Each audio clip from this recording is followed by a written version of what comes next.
It's a joy to be with you here tonight. I'm so thrilled to be able to give you a little picture of my journey with my son Max, who is 25 and has a diagnosis of autism, and our experience with Friendship Home. I hope you'll get to meet Max. He's coming a little later. He is a pretty jumpy guy, and I wasn't sure that the keynote should be quite that aerobic, so I hope you'll look for him later on. 25 years ago, when I was expecting Max, my life looked pretty predictable and perfect and smooth. I think it starts that way for most of our families at Friendship Home, but when disability comes in, life changes. We went through some very dark years. When Max was younger, I went through a divorce. By the time he was 9, that autism was so severe that we could barely leave our home. We became hostages of our circumstances. I used to put Max into bed hoping he would sleep for an hour, for 2 hours if I was lucky. And I would come downstairs and sit in a rocking chair, the same chair I rocked Max in when he was a baby, and I would just stare at the wall. Day after day, month after month, I did exactly the same thing. I was too tired to go to bed. I stared at that wall because I needed white noise to make it all stop. One night I sat there and I thought, this is not the way we're gonna live our lives. We all have dreams. We have dreams for our children. I dreamed of community, not isolation. I dreamed of Max being loved for exactly who he is. I dreamed of opportunities for Max to contribute and make the world a better place.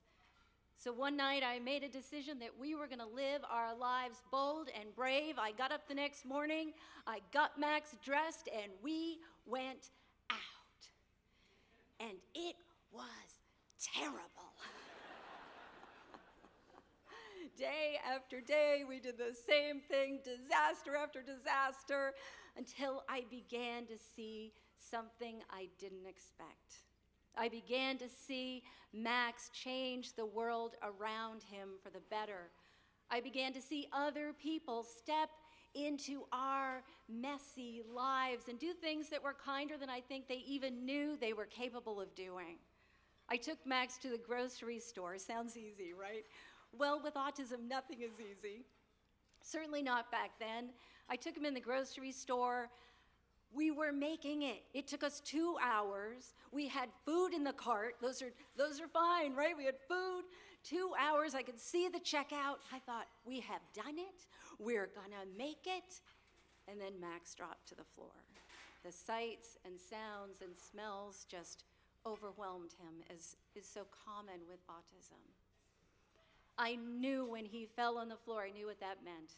I knew it could be an hour and a half, it could be 3 hours. Now he's 9 years old. I couldn't pick him up any longer.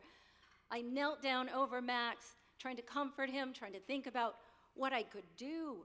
And I could see shopping carts and feet out of the corner of my eyes. I looked down at Max, I could see them stop and stare and then go way around us, and then they'd come from the other side and stop and stare and go way around. And then I saw these feet beside me, and I thought, oh, go ahead and stare. I don't have time for you. I looked up and the woman said, how can I help? Well, I'll tell you what, I had no idea how she could help because I didn't know what to do myself. So I looked back down at Max and I realized her feet were not moving. I finally looked back up at her and she said, I'll just be here until you can think of something. Changed my life. She saw a need and she stepped in. Max has come so far in the past years since those early days. But 3 years ago, when Max was graduating from his special needs school, we were in need again. And like that woman in the grocery store, Friendship Home saw our need and they stepped in. I could not believe they said, yes, that that was a dream come true. I had looked at Friendship Home 4 times, and I thought, boy, I'd love it if Max could go there. But you know what?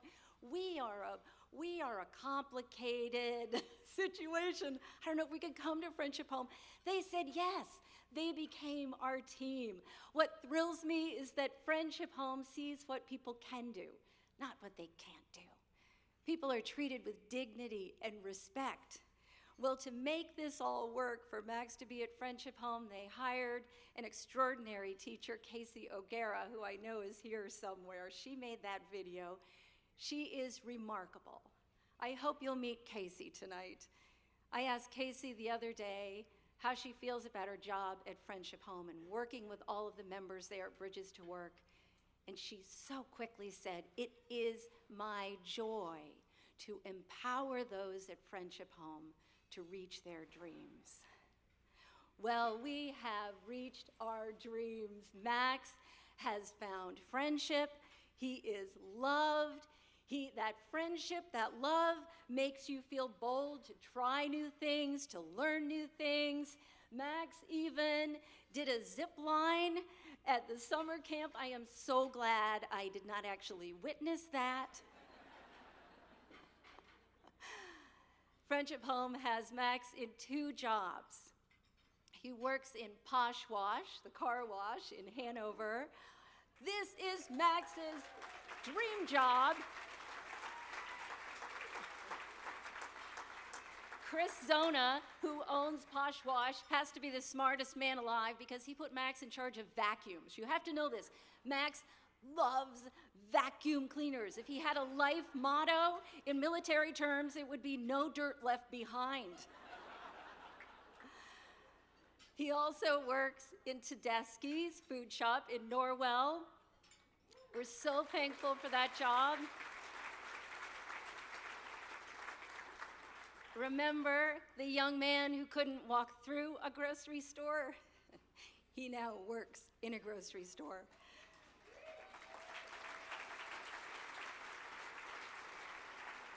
Something happened to us last week that brought us full circle. Once again, a stranger saw Max and stepped in. Only this time the circumstances were completely different. A stranger saw Max working, walked up to the clerk, handed him a crisp $10 bill and said, "This is to buy that young man lunch because he is working so hard."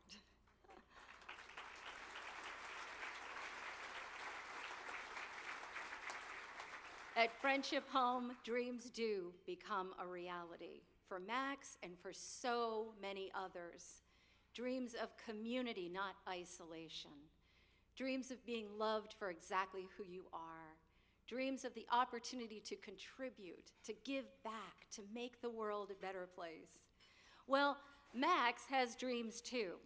Now, Max loves to work, just to work, but Casey helped him understand something about work that he had not even considered. He could buy stuff. Casey helped Max understand this whole paycheck thing that he struggled with, helped him realize, made a chart for him that all he needed was 11 paychecks to achieve his dream. He saved, he filled out his chart, even his employers were cheering for him, and 11 paychecks later, what did he buy? His very own Auric vacuum.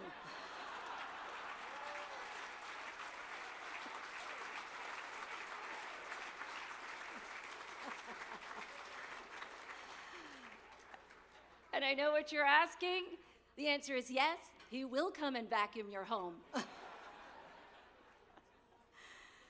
When Max started at Friendship Home, he began to say to me, "Mom, I want to stay in the yellow room on the boys' side." I said, "Max, respite? You want to go sleep at Friendship Home at respite?" And remember, here's the young man who years ago could not go out of the house. He wants to sleep in respite. Well, if you've seen respite, if you've seen Friendship Home, you know why. It's gorgeous. It's beautiful and respectful. They call it the home away from home, and it certainly is. See, Max and his friends need a place to just be, to be friends together, to have time together, a place to have some independence while still being supported.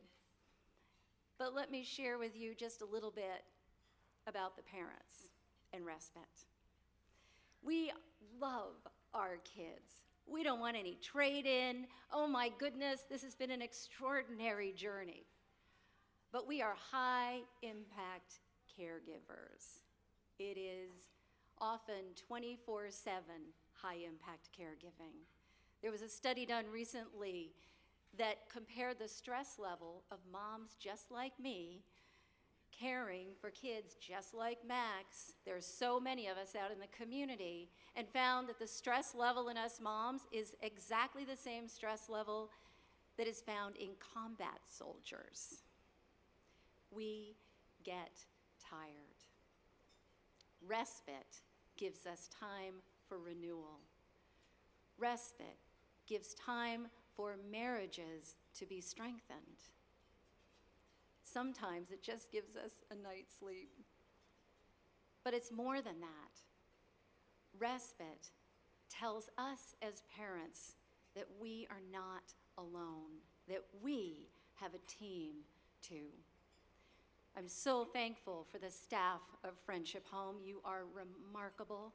I'm so thankful for the volunteers who step in selflessly, tirelessly. I'm thankful for the community employers, the community connections and employers that bring our members of Friendship Home out into the community where they are changing the world for the better. And I'm so thankful for each of you here tonight supporting all of these works and making all of it possible. Casey is right.